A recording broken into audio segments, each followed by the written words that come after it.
नमस्कार। मध्य प्रदेश अपनी संस्कृति, इतिहास और शांति के लिए जाने जाने वाला यह प्रदेश आज एक ऐसे संकट से जूझ रहा है जिसकी कल्पना भी भयावह है। छोटी छोटी बातों पर लोग आपक हो रहे हैं, मामूली विवाद खून खराबे में बदल रहे हैं और नतीजा यह है कि प्रदेश की सड़कों और गलियों में रोज 157 लोग लहूलुहान हो रहे हैं। यह आंकड़ा केवल आंकड़ा नहीं बल्कि समाज के भीतर पनप रहे असंतुलन और असंवेदनशीलता की खतरनाक कहानी कहता है। एम्बुलेंस 108 के आंकड़े इस संकट की गंभीर तस्वीर सामने लाते हैं। जनवरी से जुलाई 2025 तक केवल 7 महीनों में 33,323 लोग झगड़ों में घायल होकर अस्पताल पहुंचे, यानी हर दिन औसतन 157 लोग। समय पर इलाज मिलने से 99% की जान तो बच गई, लेकिन 1% लोग ऐसे भी थे जिनकी जिंदगी मामूली विवादों में खत्म हो गई। क्या हम सोच सकते हैं कि 7 महीने में हजारों घरों में मातम छाया, बच्चों ने अपने माता पिता खो दिए और पत्नियां विधवा हो गईं, वो भी सिर्फ छोटी सी कहासुनी या नशाखोरी की वजह से। सबसे ज्यादा मारपीट की घटनाएं सागर जिले से सामने आई हैं। यहाँ रोज 12 लोग आपसी विवाद में घायल हो रहे हैं। भोपाल दूसरे नंबर पे है, जहां 1592 लोग 7 महीने में घायल हुए। जबलपुर, छिंदवाड़ा, इंदौर, यहाँ भी आंकड़े खौफनाक हैं। ग्वालियर की तस्वीर और भी डरावनी है। यहाँ हर दिन औसतन 4 लोग घायल हो रहे हैं। पड़ोसी जिलों में भी हालात अच्छे नहीं। मुरैना में 678, शिवपुरी में 665, भिंड में 582 और दतिया में 458 लोग झगड़ों की भेंट चढ़ गए। वहीं नीमच में सबसे कम 157 मामले दर्ज हुए। क्या यह आंकड़े हमें सोचने पर मजबूर नहीं करते कि आखिर क्यों प्रदेश के इतने इलाके झगड़ालू हो गए हैं? अब सवाल उठता है, आखिर किन वजहों से ये खून खराबे हो रहे हैं? उत्तर चौंकाने वाले हैं। ग्वालियर में पत्नी ने मोबाइल नहीं दिलाने पर पति को छत से धक्का दे दिया। मंडीदीप में कचरा पड़ोसी के घर के सामने फैल गया। विवाद इतना बड़ा कि मारपीट हो गई। ग्वालियर में सकरे रास्ते से गाड़ी निकालने पर कहासुनी हुई और बात फायरिंग तक पहुंच गई। सिर्फ 800 रुपये उधार के लिए ग्वालियर में झगड़ा हुआ जो जानलेवा हमला बन गया। सतना में सड़क पर पानी फैलाया गया और पड़ोसियों में मारपीट हो गई।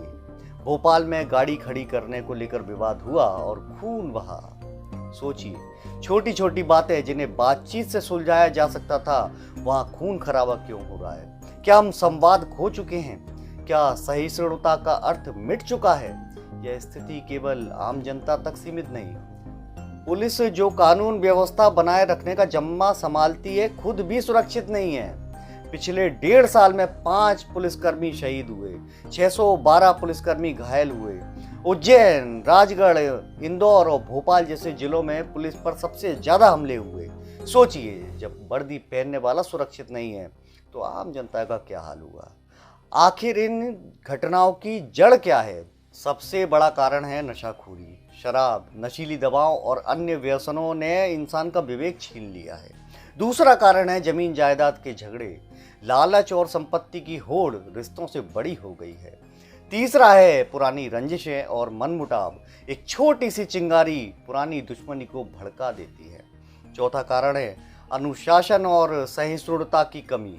लोग छोटी छोटी सी बात पर अपना आपा खो देते हैं। और पांचवा, सोशल मीडिया और दिखावा।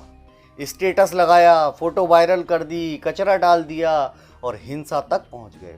समाज के इस गिरते धैर्य और बढ़ते आक्रोश ने मध्य प्रदेश को हिंसा की ओर धकेल दिया है। इन घटनाओं का असर केवल घायलों तक सीमित नहीं है।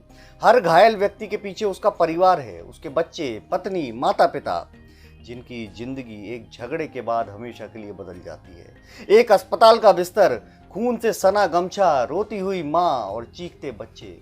ये दृश्य किसी फिल्मी सीन का हिस्सा नहीं बल्कि हमारे समाज की सच्चाई बन चुके हैं। इस बढ़ती हिंसा को रोकना केवल सरकार या पुलिस का काम नहीं है, यह समाज की जिम्मेदारी है। परिवार में अनुशासन और संवाद बढ़ाना होगा। बच्चों को धैर्य, सहिष्णुता और समस्या समाधान के संस्कार देना होंगे। नशाखोरी पर कड़ी रोक जरूरी है। विवाद होने पर बातचीत, पंचायत या कानून का सहारा लिया जाए, हिंसा का नहीं। हम सबको मिलकर सोचना होगा, क्योंकि अगर आज हम नहीं रुके तो आने वाली पीढ़ियां और भी हिंसक हो जाएंगी।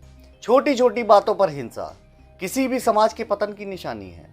मध्य प्रदेश को अपनी इस पहचान से बाहर निकलना होगा, वरना हर घर से उठने वाली चीखें और हर गली में बहता खून हमारी आने वाली पीढ़ियों का भविष्य तय कर देगा।